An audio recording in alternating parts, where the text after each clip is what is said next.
বাচ্চার জন্য লাঞ্চ আর রেডি করছি। অল্প সময়ে বেশি কিছু রাঁধতে পারি নাই।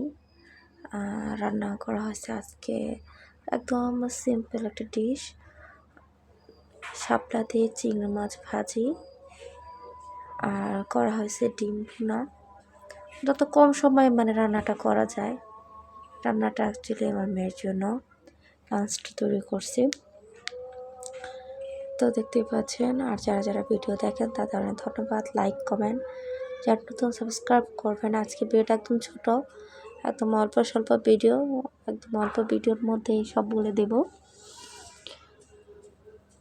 এদিক ওদিক পড়তেছিলাম, আবার একটা ন্যাকড়া দিয়ে পুছে নিচ্ছিলাম। তো দেখতেই পাচ্ছেন সুন্দর করে বাটিটা আসলে ভাত অল্প আর সবজিটা একটু বেশি দিয়েছি, আর একটা ডিম দিয়ে দেবো।